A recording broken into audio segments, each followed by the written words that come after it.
Welcome to Santa Barbara Forum.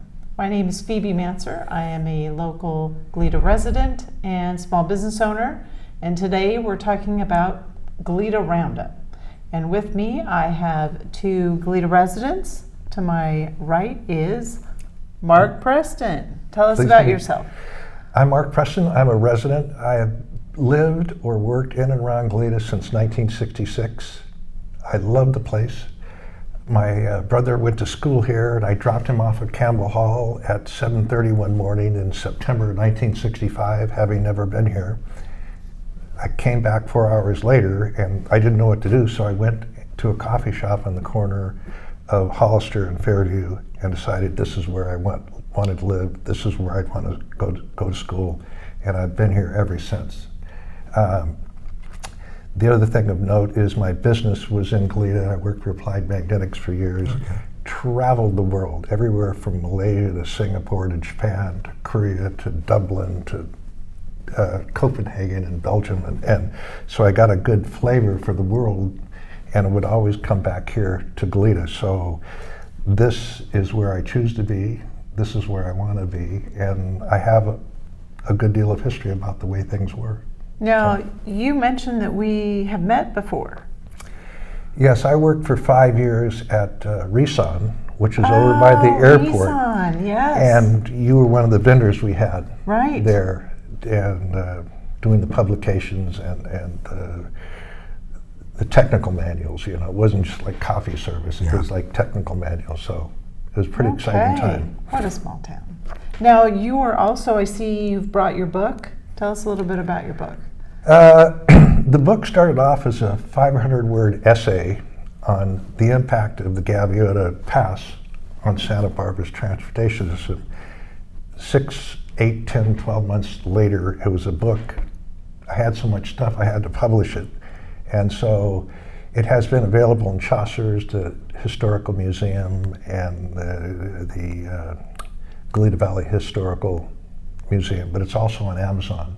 And they've kind of cut me off for my freebie copy, so I guess it's from Amazon for now on. But it really is about how that little Gaviota Pass totally affected the growth patterns in Santa Barbara over the years and left Goleta kind of hanging out undone, you know, just nothing going here because there was no transportation to get your products in or out. So that's what I did, and it was good fun. And I'm also a docent at the county courthouse. All right, and Rich? Rich Foster. I think I saw a synopsis of that story about the Gaviota Pass. Quite interesting how the horses came down and we drive through and don't think much of it, but it was quite the obstacle to everything out there. Goleta residents, I'm a newcomer. I came in 1974.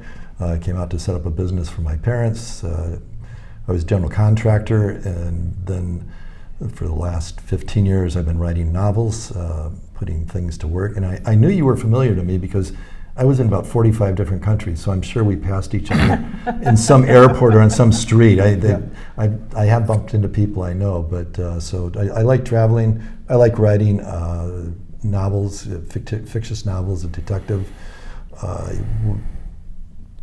I go down to the city council a lot over the last 15, 20 years, probably less so now, because there's policies that I don't agree with, and I think it's really important that we all show up and make ourselves heard. Public comment, you can come in, because people will complain, but they won't then write a note or a letter, or they won't come to the meeting, which is important. Lastly, I ran for mayor last year in Goleta, so I got up on some of the issues. I got killed, but it was a lot of fun running, and Paul and I get along very well together. So that's sort of where I met. Married, have a couple boys growing up. I like Goleta. So. That's great. So one of the things, my business is on Hollister Avenue in Goleta Old Town. And the city has long had this plan that it wanted to modify the traffic pattern in Old Town. And there's been this long 30-plus year resistance to the modification plan, which was to reduce the number of lanes. City didn't listen. So as we all know, was it in 21? 22? It's been 3 years, I think. 2022 they started the work, I believe, or passed it. So, and I'll just share, the minute they started that project, it was like they sucked the oxygen out of the room. People just stopped coming in, and I didn't understand why. I thought I had done something, like maybe I was rude to people, they didn't like the price, our copies were crappy. I didn't know what it was, and I remember walking home, because I also live in Old Town, and walking home and popping into a lot of the restaurants. All the restaurants were empty. Like there was nobody, and this is at dinner time. Just like crickets. And last restaurant I went into, the owner was in tears. She said, I don't know what to do. Nobody wants to come here anymore. So, I have this lived experience of I lived there, I worked there, and the impact. And that's what I'd like us to focus today, because it's the one issue that whether you actually live in Hollister, you have an opinion about. And so, gentlemen, let's get into it.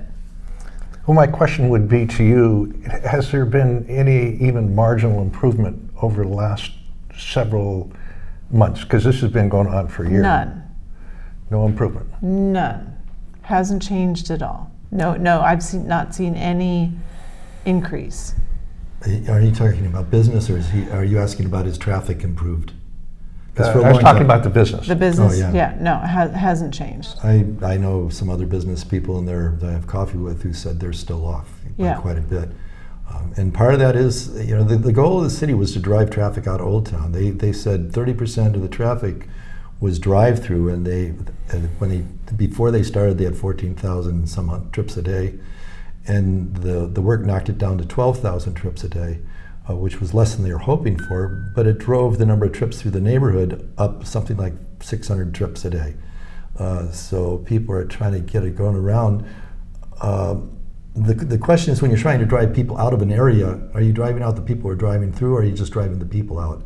And from things I see on Nextdoor, a lot of people just, for a number of reasons, we talked a little bit before about back-in parking. A lot of people don't like that. So some people are saying, I won't go back. Some people are still angry, they won't go back. And I think some people just change their shopping habits. So, it takes 3 trips to a shop to establish, minimum 3 trips to establish a habit. So now it's been 3+ years.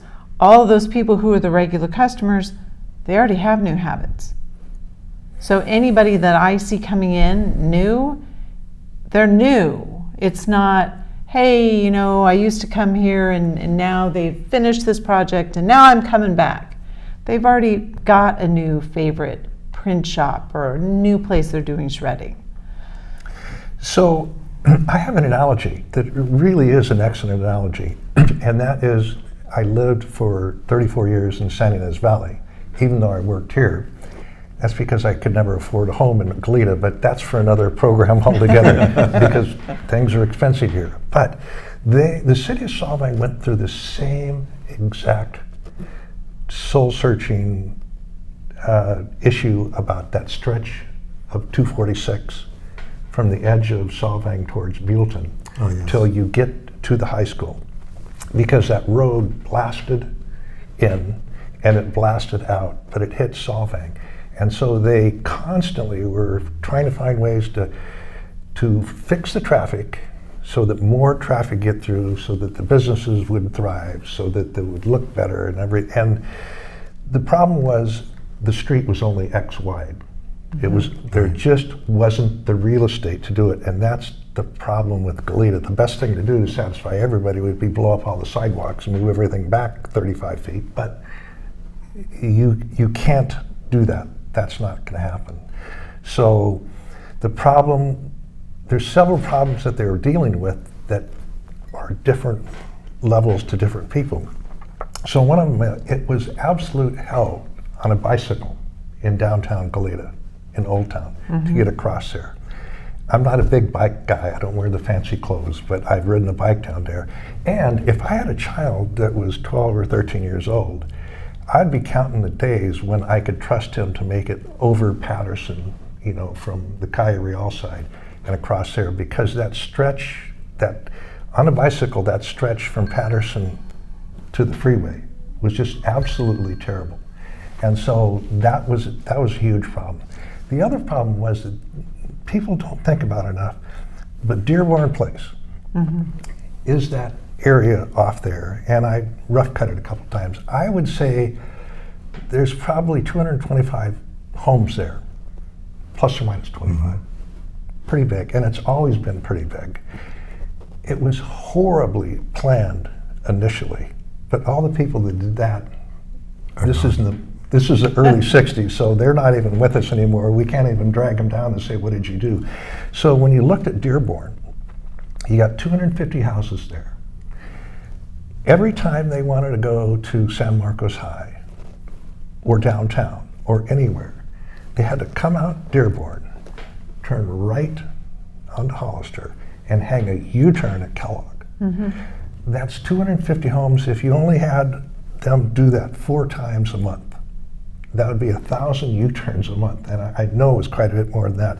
So anyway, the city was dealing with these interlocking issues, you know, and in my opinion, the only smart way out was the roundabouts that they ended up doing, because a roundabout, you know, you have to sit there. When you got off at 217, you couldn't turn on a red light. The people from Dearborn couldn't get out, all those off ramps. So I think the designation of the roundabouts probably was the right decision, in the sense that it might be the only decision, you know, that would really solve the problem. Now, how you line it out from Kenman to Fairview, I didn't get involved in that original issue. I know, and I don't like backing in. I'll share that, but I want to take that off the table because we don't like it. But I did have the temerity to go to the planning department and the city planners and say, so why are we backing in? And they said that there was viable data that said it was safer to have everybody back in and then pull out this way than it was to pull in straight and back out that way. But that's counterintuitive to the way we have been raised in our society. But so are traffic circles. And the traffic circle on Los Carneros and Calle Real has now been in there for 5 or 6 years. It works very well. It's getting more loaded as we put more development out that way and the university grows, but that's one place that works really well. And Dearborn, we got to remember, 2 council members lived on Dearborn. They had a vested interest in this going through. Well, but no, I'm just worried about me over the last 50 years being the guy. But it's sort of 2 separate things. I mean, the traffic circles had some impact on Old Town, but we have the whole narrowing of the thing, which does that drive it out? The traffic circles slow down traffic during construction. I think the future is going to be, and I've heard this from other people, that because when you're on the traffic circle, you have the right of way to cross Hollister Avenue that are westbound to get on the freeway. And the county's building, 1,000 homes down behind there, behind the Patterson block, and Georgie's want to do a builder's remedy unit right there. We're going to have a tremendous amount of traffic coming to get on the freeway there, but the people coming out of Goleta are going to have the right of way, and so I think the backup is going to flip to the other side. You're going to see more people backing up there, but the impacts... Backing up, coming from Santa Barbara, you mean? Yeah, coming, because they're going to, Patterson, they're going to go, some are going to go that way. But the impacts in Old Town, I don't think are going to go away. Yeah, I would say traffic flows somewhat better, except for during rush hour now because there's less construction. But at the same time, I was down there at 10 o'clock the other morning. Parking was completely vacant on this side, and traffic was backed up from Tecolote all the way back down to Fairview. And people just couldn't quite seem to go forward. So it's a hit and miss thing. If stopping traffic helps people see your store, maybe this is why Santa Barbara wants to put cars back on State Street. If you can't go anywhere, you might see a new store. But I don't think shoppers are coming back there. And there's a lot of factors for that.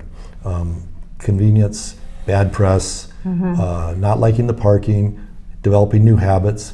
And we'll probably see some attrition of some businesses there gradually. And, well, we already have. Yeah, So I do want to jump back to a couple of points.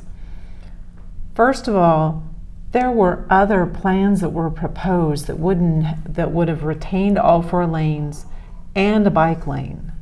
The city wouldn't do it. I'd have to see it because And it was simple. It was Bob Wignott. It was his idea, and he had done the research, and he did the calculations. If the lanes were narrowed from 10 feet wide to 9 feet, you'd be able to retain all 4 lanes, center turn lane, and add the bike lane. But the irony of this is that if they had just, well, they couldn't enforce it because they didn't do it right. If they had just had 2-hour parking without doing anything, there was enough parking on the street. The real problem was the people who lived in Old Town parked there and left their car. I was speaking to a woman who has a restaurant there. She said, that van has not moved in 3 weeks. I've called, nothing happens. You can see this even now. If you go down there in the morning hours, you'll see the parking is packed up until the parking limits kick in, because people who live in Old Town leave their car and go. So we spent a lot of money for something that didn't really achieve a result. We have more parking, but it wasn't being maxed out before, and it didn't have back in angled parking. The other problem is there's 3 other plans which always included an inner left turn lane in the middle. And there's a few spots where you can turn left there, but there's 34 businesses at the east end of Old Town that have parking in, and you can't turn left into them legally, you can't turn left out of them legally, and if you go right, Rutherford's the first street, you can't make a U-turn there. And I've brought that up with the city. They could restripe and fix it for nominal amount of money. They just go, well, left turns are dangerous. So I imagine pretty soon we'll be banning left turns out of Kai Real stores. It doesn't make any sense to me.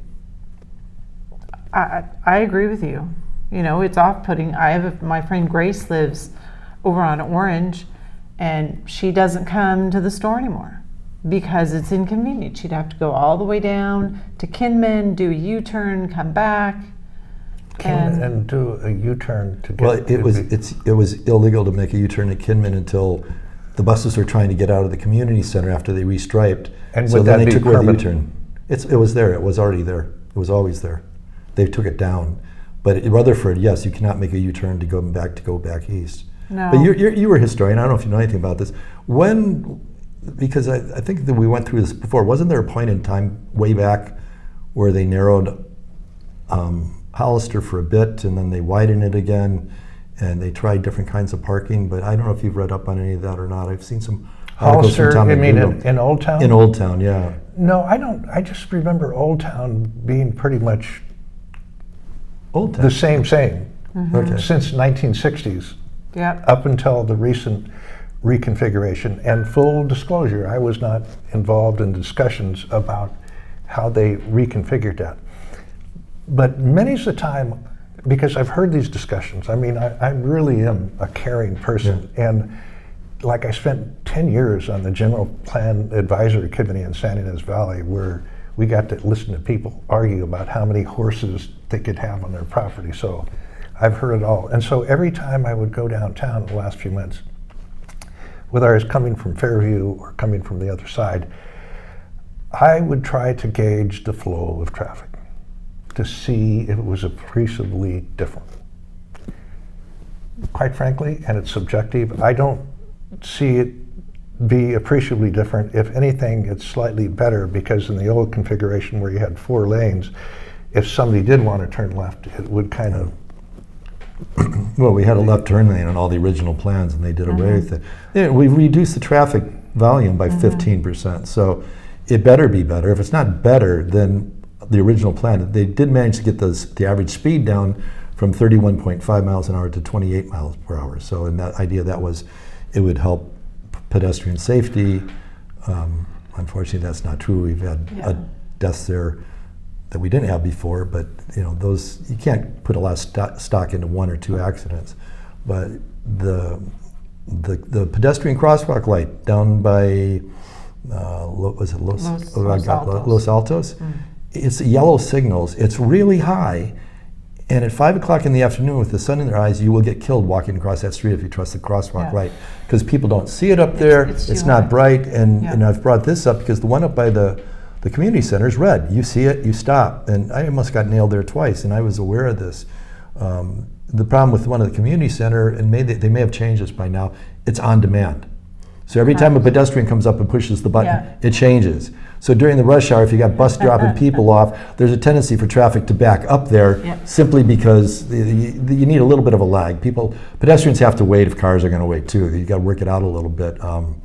And they were going to look at that. I don't know if anything's done about it, but that is one factor that slows traffic down at that end of town somewhat. So, but more's coming. They want to do a traffic circle at Fairview eventually.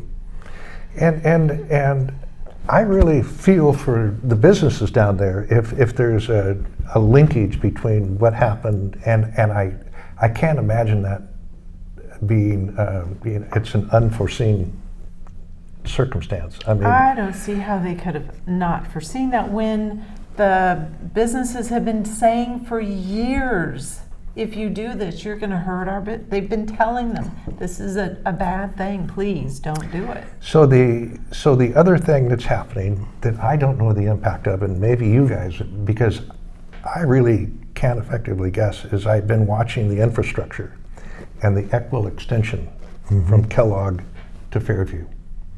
It is pretty soon going to be a straight shot, right, to go from Fairview to Kellogg.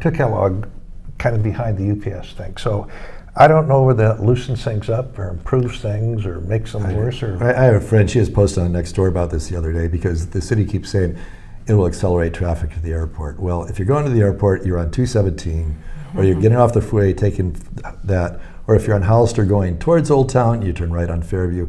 If you're on Hollister going the other way, you're going to get on 217, you're not going to go up Kellogg and Equal. Equal's biggest function is going to be if they build the 79 units on Kellogg they want, and if down at the Yardy property on Fairview they build the 300 to 400 some they're talking about. That'll be great for those people. They'll be able to go back and forth. But it's not going to. You're not going to come down Hollister and say, I think I'll go up 2 blocks, take Equal, and come back down. But the other irony of it is, the whole restriping was to make bicycle safety better. But Equal has a Class 1 bike path along it. It was. Why are we building a Class 1 bike path when we've effectively made Hollister safer? Or why don't we just say, bikes can go up 2 bikes, take an identified bike path and be safer if you're concerned about safety. And then a lot of bicyclists aren't all that crazy about the traffic circles anyways. Robert Bernstein, very outspoken guy of the bike world, he calls them meat grinders from a bicyclist. I mean, there's no simple answer, but Equal will be convenient for some people, but it's not going to carry traffic. No, and that was my take on it too. Yeah, I mean, when I worked on Thornwood and I had business on Kellogg and vendors, then that would make great sense. I mean, the biggest loss was they couldn't put the freeway off-ramp from 217 up there at the Phi end, so you came straight into the airport property. And I've heard conflicting things. One said the university demanded a full interchange there, no stoplights, it would slow traffic. And somebody else said no, Coastal Commission said they couldn't go over the creek there along it. But that would have really taken traffic off going to the airport, and you wouldn't have had to drive up Fairview Avenue, which if you don't have a 4-wheel drive, don't go on it. It's pretty bad. Yeah. So one other point about the roundabouts. I remember having a discussion with the Public Works Director, and I said, what about the pedestrians? What about the pedestrians? I want you to think about Milpas. Milpas before before they put the roundabouts in, you would get off at the freeway, and there were always people walking back and forth. Now you get off there, there's never anybody walking. Now think about the 2 roundabouts over in Goleta. I've seen 1 pedestrian. It must have been me. No, it was because it's not safe. Do they have the sidewalks in around the outer perimeters yet? Yeah, you can actually, because the roundabouts aren't done. I mean, they've got them functioning, but it's not fully functional. But you can see the traces of the pedestrian, and they have the little yellow grid mark. But you're still going to have kids going to the St. Raphael School, say from Old Town. They're going to be walking right across the off-ramp from 217 that's trying to, and the other day a woman was saying there had been an accident at the traffic circle where an older woman blew right down through there, broadsided a car in the traffic circle. They both went to the hospital. Well, there's not really a safe way to get kids across there unless you start putting crosswalk lights at each one. That's something they'll have to look up in the future. But and so then it also becomes an issue if you start building all these new housing. Say if the Georgie track goes housing, people are going to want to walk into Old Town. You might pick up some business if these go in, but it's going to be once again the problem of getting to your store, especially for pedestrians. Oh, so, sorry, let me just finish my thought. So I brought up, what about the pedestrians? And the response was, I wasn't asked to consider pedestrians. I was tasked with improving traffic flow. So that was. Who said that? The Public Works Director. They didn't ask me to. Our current one or our past one? Past one. Yeah, okay, Charlie. Yeah, I can't defend that. You know, like you said, somebody told you that the idea was that the ECWO would improve flow to the. Well, they put it in the press just last week when they announced that they were opening things up. They said ECWO's almost done. It will speed up traffic flow to the airport. That was from the city's website. Oh, I'll have to see that one. Go to the city, city of Goleta. 50 years ago, I argued with a guy who was working for an engineering firm that the Milpas traffic circle would not work, and he insisted it work. And I have to admit, for cars, it works. They squeezed a lot into a small space, but you are right. Pedestrians take their life in their hand down there. Isn't that why they connected that underpass? That was to help alleviate some of the pressure and demands on things, yeah. So, I mean, which is the San Jose Creek thing. You were talking about getting down to Patterson. When it's complete, it's going to be very nice to get kids or adults who want to bike to get to the other side of the freeway without going down to Fairview or going to Patterson. And on foot, too. Yeah, and foot, yeah, but until the bikes come by and scare you off of it. It's not far from Mayoral to Hollister if you go straight under the freeway. So that's just what they're doing. That's a good thing. The bad thing is it was going to be a $22 million project, and right now the final numbers are looking at $52 million. And this is where we run into a problem when you mentioned infrastructure is we start down a path with a project, the numbers keep climbing and climbing and climbing, delay, time, whatever, construction costs, and now our hands are tied because the splash pad at Johnny Wallace Park, it went up to $2 million or a little over $2 million and $200,000 a year to operate it. That's great if our roads weren't like a third world road right now, but but you have to admit there's not a municipality in the United States that doesn't suffer some of that overrun and planning and cost and that kind of thing. And I think, to my knowledge, and I could be wrong, but I think state grants and stuff like that is picking up a large portion of what happens. Oh yeah, all these projects are funded under, like the train station, our 9,000 square foot train station. It's $32 million. I think the city's only into it for 14 or 15. SBCAG and what's the initials for the rail authority are kicking money in on it. But you have to look at it and say, did we need a train station? The two new commuter trains they've added on are great.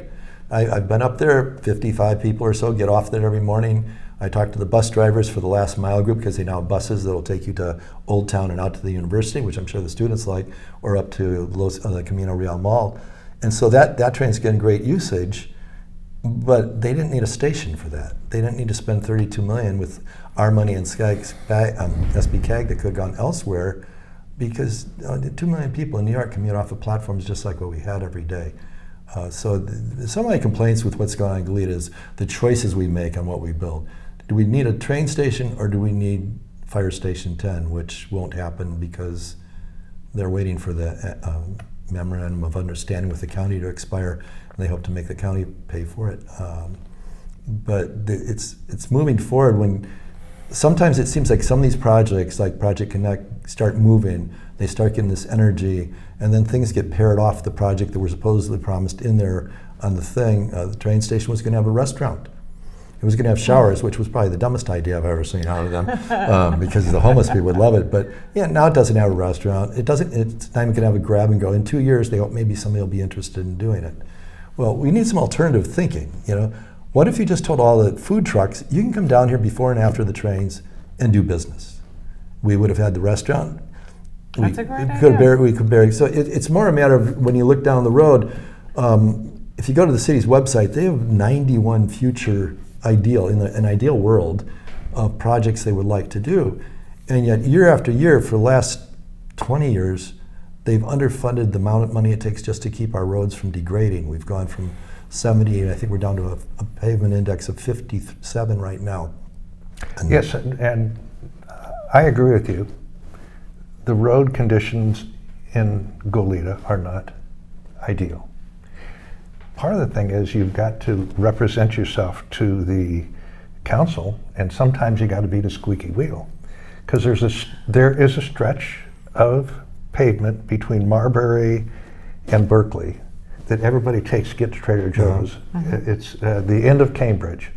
Cambridge was beautiful all the way up the hill. You got to that last 0.2 of a mile. It was totally thrashed. And yes, I had the experience with one of the traffic people that they said, I said, what's happening here? She says, well, that's not in the schedule this year, and it's not in the schedule next year, because it's so messed up, it would cost us too much money to fix it. That's the problem right now. Let me introduce you to Mr. Squeaky Wheel. Yeah. And This is so Rich. and so I just talked to them and I said, well, if this is not on schedule until 2030, you got to do something. And they just did a scratch and grind. And if you go to that segment of Cambridge, Yeah. you'll find it. In terms of your At least they did Berkeley. The Berkeley people are quite happy. It got redone going up to Cambridge from Fairview. Yeah, so in terms of the traffic pattern for pedestrians, I know that this job with the roundabouts is going to take another 4 or 5 months, hopefully before winter. It'll be up and running. I want to invite both of you. Let's put it on our calendar to take a walk from your business and walk through the roundabouts and see if all three of us get to the other side alive. You Well, know? so Okay, which one is not going to get alive? Because I don't want to be the statistic to Well, show no, the it- problem. who's I unalive? think it's reasonably safe. I think there's a good chance we'll make it, but you know, that was So- a joke. So, It depends on the volume of traffic and you know, the. I Pick a time, the anytime. Yeah. But I don't think the issue is about any of the three of us. I think the issue is the Latino mother who has the stroller and 3 little kids who's trying to navigate it. Those are the people that. I'll push the stroller. In terms, the city's very big on pedestrian safety. We've done a lot of things to enhance pedestrian safety, from extra stoplights to pedestrians crossing, which is all fine and good, but to say they'll probably get across, I don't think is an acceptable answer. And I don't know what the solution is now that you've put it in, but you know, once you start allowing traffic to flow, pedestrians don't belong there. I mean, I could probably run across the freeway safely because I'm an adult, but I don't really want to try that. And 99 out of 100. You can bet. I think it's going to be a problem down the road with access. You will hear some complaints about it, and I don't know what you do about it. I do think the San Jose bike path will help people get around places, but 217 may be sort of a bifurcation between Old Town Goleta, Upper Kyriel, and everything to the east out towards Magnolia Court. We may be actually balkanizing our community a little bit. But And I think regardless of how good a job they did with where we are now and what we can convince them to do to improve it going forward, it is what it is. And the county has 6,000 units planned within 1 mile of Goleta city limits. oh, I know. I live near one of those. 800 to 1,000 at the golf course, Glen Annie. And so it is going to impact the streets of Goleta. So you want to know the real problem with Goleta going forward is they don't have the revenue because at incorporation, somebody signed this thing called RNA. The Revenue Revenue Neutrality. Neutrality Act. Act. So guess what? All those apartments that they're throwing in the corner of Kyriel and Patterson, those are in the county by feet. The state allocates 26% of your property tax, my property tax, your property tax. 26% of it goes to, 12% goes to the city, 14% goes to the county. Guess what? That stuff in the county, 26% goes to them. And they get all of the revenue from that property tax. And they'll probably leave it for you and me and Goleta to figure out how to deal with the traffic. Well, that's Moving forward. One of the things people always think that they want more housing, which actually they don't. It's getting shoved down by the state, but that's because of the developer fees. The reality is property tax doesn't come close to doing it. When Bishop Ranch was being discussed about 10 years ago, they wanted to rezone it, and they were proposing, I think, 1,200 units at $600,000 a unit. And this would bring in $7.2 million in property tax. The problem is we'd only get, at that time, 10% of it. So the city would get on $720,000 to provide services to what was basically a 10% increase in the city. And then out of that, at that time, half of it would have gone to the county on the pass-through agreement for the NDA. And at the break in the meeting, RNA, at the break in the meeting, Michael Bennett says to me, but he was on the council at the time, he goes, it costs us $2 million a year to operate a fire station.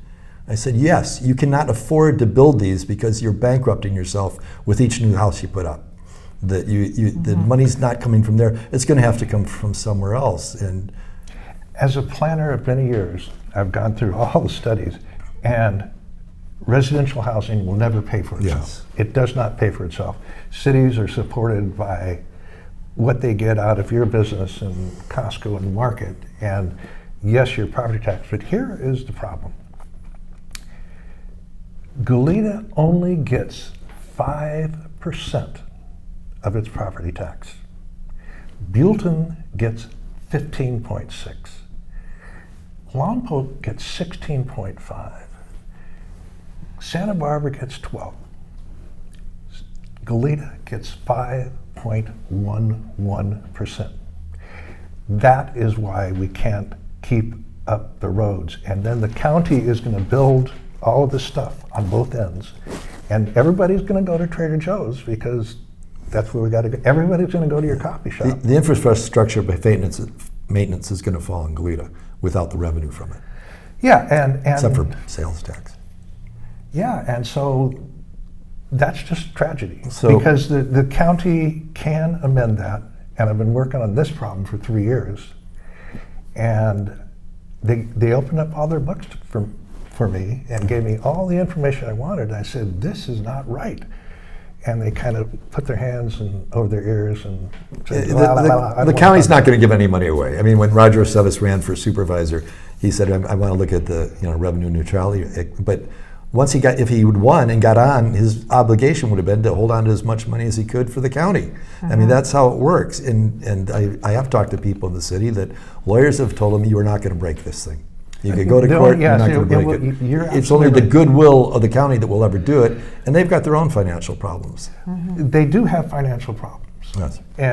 But they have fully funded their level of necessary maintenance this year on roads. My pet peeve. Right, but they just don't have any interest in it. Right. This will never, ever be solved by lawyers. I could go out and buy $12 million worth of lawyering and it wouldn't get through. This is not going to be won in the court of law. It's going to be won in the court of public opinion. Because if this doesn't get straightened out, the people in Goleta are going to look at floor caps like they looked at Dos Williams. Dos Williams looked in Carpinteria when he just said, I am king. You are my vassals. I will do what I want. The Democrats kind of said, go, we got somebody else we want on that one. But what's the answer? Maybe Goleta should go back to the county and we just get rid of a lot of bureaucracy. And I mean, we became a city for two main reasons, which was we didn't think the county was doing a good job on roads, and we wanted to have local control over housing because we felt they were dumping their housing on us. Well, the state has made a lot of things more complicated and difficult for local control, but the county is dumping their housing on us. You don't see these big projects going up in Montecito, and our roads are really, really bad because like last year they were told they had to spend $18.9 million to not get worse, to not go down. And they were patting themselves on their back because they managed to spend $12 million. But that means there was $6.9 million of work that needed done. And so when you mentioned before how the cost skyrockets, this year they were seal coating streets extensively in the District 1 that were rated at a 70 PCI. And I said to Nina, why are you doing this? She said, well, we don't want them to get worse. Meanwhile, the ones that are going to cost you big bucks got worse and slid into total reconstruction zone, such as Calle Real between Los Caneros and Fairview. Fairview itself up between Cathedral Oaks coming down the hill is getting there. We have a lot of streets that are literally crumbling, And when I've spoken to people in the city, it's, well, we need to increase revenue. Well, the mayor one time, she said, well, we could increase the bed tax. And I said, well, yeah, but if you go up 2% to 14, you'll be even with Santa Barbara. But that, at the current rate, that only bring $2 million in. You're still short $4.9 million for last year's maintenance. And it's not just them. This has gone on for year after year. And it's not just Goleta. Almost every city in the country is upside down because they put it off, but it doesn't show up on the budget. That if you own $1 million house and I own $1 million house, but I've neglected mine and it needs $600,000 in repair, to the world it looks like we both own $1 million houses, but I have an asset of $400,000, you have $1 million asset. But nobody knows that until I have to start writing the checks to have the work done or to sell the property. And that's where a lot of cities are, is that they've let it slide. Goleta, I don't know, I haven't been following things too much this year, but a year ago their deficit on road work in terms of backlog was somewhere around $65 million on a city with a budget of $55 million. And that's my point, is that we're getting honked on our property tax. Would that solve the problem?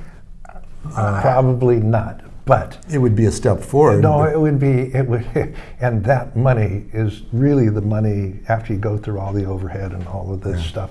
That's the money that goes to roads and parks and things that we use. Well, it's up in our priorities, though.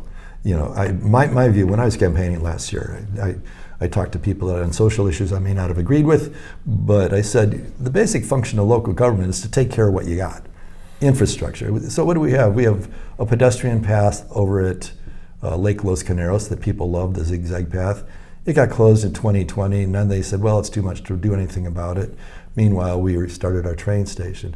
We didn't get the fire station that's had the sign so long that they had to replace the sign while we built other things. The San Jose bike path under the freeway was a great idea, but they want to build a whole designated 12-foot wide bike lane along Kellogg with a bridge over the creek, with a tunnel that they gave Caltrans $4 million for to add a tunnel at the far end.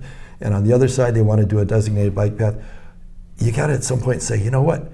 Let's do the part under the road and keep the budget down to $15 million instead of trying to dig up another $40 million to do something grandiose. But they like token projects that they can go, oh, this is big, we're doing something. Okay, so what percentage of the population is going to be served by that? By putting the underpass? I think they'll actually get a fair amount of usage by bikers and people and whatnot. So what does that mean? It means I don't think we can make our decisions about how we base things on the number. I mean, how many handicapped people use the handicap ramps in my neighborhood? I've never seen one. I do see one guy in a wheelchair get a van. That doesn't mean we never should have put them in. But we need to have an eye on what the cost of doing them is at a time, because you can't say, well, there's only 4 handicapped people, so. Well, so right, but you're talking about the cost to put in the handicap ramp. Maybe it's $10,000 versus, how many millions? Well, look at Old Town. It is a hellhole for handicapped people. I'm sorry, hellhole for handicapped people, because I plotted out one time, if I was in a wheelchair, how I would have to go to get up to Tech Lodi, to get down, to get back, but then you can't get up because of the raised sidewalk, which was originally going to be taken care of when they did the whole project on Old Town. Project Connect originally envisioned doing new sidewalks and sinking the lights and whatnot, but it is very, very handicap unfriendly. And there's no handicap parking right on the street because the slope of the road is too steep that you can't have handicap parking at any of those back-end spots. That is the kind of thing I think we'd be better off addressing sometimes than some of the other issues like $100,000 for security for FIFA soccer players. That maybe it brought some people to town, but those are luxury items when your budget's balanced, when your things are fixed. That's my view anyways.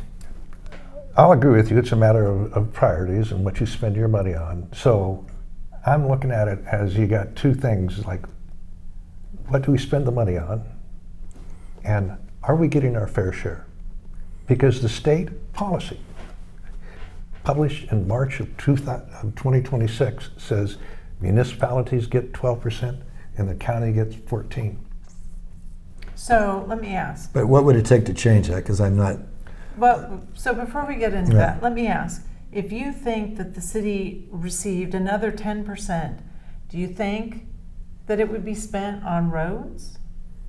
Yeah, maybe a little more on roads. I mean, they certainly hear a lot about it, but I mean, what was there was an initiative that we had maybe 4 years ago, and it was a measure. B 2022. Right? Oh, it's sales tax. Yeah, well, right? it wasn't it's a special, it's, what do they call it? A TUT tax or something, so that it adds to the sales tax, but it's sort of 1% and it's yours. Yeah, they get forever. to keep all Right, of it. but in the language, they made people believe that it was going to go to road repair. Well, they said It was they had a list of written- things, and then like there was a thing. Stuart one time said, "Well, I think 50% of this should go to roads," and then as it got closer, it slowly got pared down, and then a difficulty was it passed in November of 2022. It didn't go into effect until January of 2024. But by the time they got to that point, they decided for the first 6 months, nothing would go into roads because they had other things to spend it on. My son, bless his heart, he's active in politics and up in Sacramento. And he called the other day. He said, "We just got our ballot measure on the ballot, to raise the sales tax for XYZ. I forget what the issue was." And I said, "Son, I admire your engagement with the community." He said, I abhor your answer because more money is not going to solve it. They'll cut the budget like the Forest Service did once we started having the Forest Service passed, or it'll get moved." He said, "Oh no, we think we have that covered." And I said, "Son, you're talking with politicians." Yeah, I agree.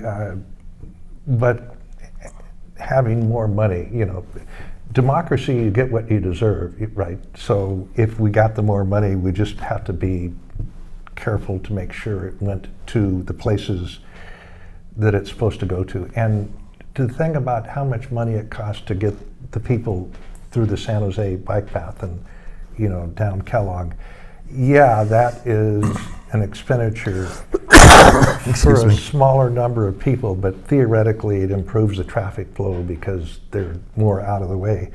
But the other thing is that getting a bicycle or on foot from my current living place to Old Town was just dangerous.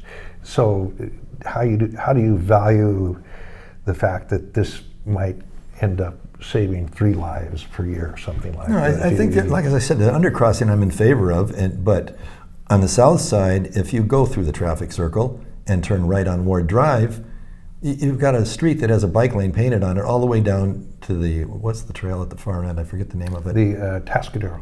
The Tascadero Creek, but they actually have a trail name. Either way, you didn't have it's a name. Mermont Trail or something. You didn't need to do any more bike work south of Hollister.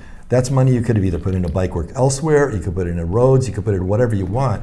And they want to do the same thing on Berkeley, to do a bike path all the way up along the creek. And I'm not sure if that's been funded in this. So I'm not saying do it on the basis of popularity necessarily, but when you look at a project, whether it's a train station, do we need a station, or do we just need to put up a barrier on the backside of the platform now to keep the wind off of people?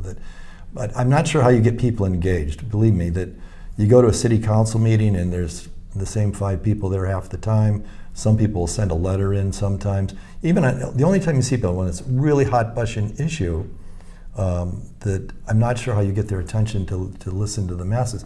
Certainly many people from Old Town, the business people, went down there in mass one night, and a huge crowd. And one of the things I put forward, besides their idea, was to do that little restriping to help some businesses on the West End have access. And there was like, "Oh, okay, thank you for your comments," kind of thing. And nothing changed. It would have been a small expense that would have made a huge impact, and it would have communicated on behalf of the city. We hey, care. We care about you, and we can make this minor adjustment and spend a little bit of money to. You'll have to sketch that out on a piece of paper for me, and I'll Sure. go look at it, because I'm an infrastructure interested guy. So Let's get back to money for a minute. So, okay. I think everybody in every community, at least in the community offices, will agree that we want more money. That's when I say, well, how are you going to fix it? Well, we need to increase revenue. You never hear a conversation of maybe we need to cut programs, and that we have a multitude of programs that I can't just I could just start using my credit card every time I'm $1 short, but eventually there's a price to pay. I think, unfortunately, for the people in office right now, the bill won't come fully due until they're long gone. But we can't tax enough to get out of it unless we want to kill business, kill people off on it. It may have to be a combination, but we're going to just have to give up the idea that we want to be all things to all people, and we want to fund every what we think is a meretricious idea in town, that live less, and the community is going to have to step up through either, religious organizations or community organizations to fill in the gap when a program gets cut. It's not the job of the city to be parent to all things. It's their job to take care of the infrastructure and to promote safety where they can, and to do it in a financially responsible manner. I don't think they are right now, despite the balanced budget, because the backlog is growing. And so I don't have an answer of how we get the money for that. Well, gentlemen, we're out of our time. Have we solved any problems here today? I think the three of us got together well, and we represented different points of view. Yeah, I enjoyed it. It was all good. Like I said, I'm not completely down on what happened in downtown. I'd like to look at the example you said, where we said, here's something you do right there. I do not suggest that we raise revenue in some strange way. I suggest we go back to get the revenue from the county that they're taking from us, which violates every norm in our system, and they know it, but you won't get it through the lawyers, you'll get it through the ballot box. You're referring to the property tax portion, not the RNA portion. Yeah, and they're also taking 30% of our sales tax. Did you know that? Yeah, that's the RNA money that's going over. Yeah, and so they said, the reason that is, here's the last thing I'm going to tell you. Their explanation was, well, that's because of all the things we spend that you don't support. You don't do probation, you don't do courts, you don't do this, you don't do that. So the guy made out a spreadsheet for me and said, this is all of the stuff that you don't pay for. So I would agree with you if, as Rich pointed out, the city was actively taking measures to reduce their expenses. But they're not willing to cut anything. They're just saying, we want more money. We want to keep living at this level that we've established. We want to continue to expand. We want more money. I talked to Janet Wolf one time when she was still on supervisors and she was campaigning for office.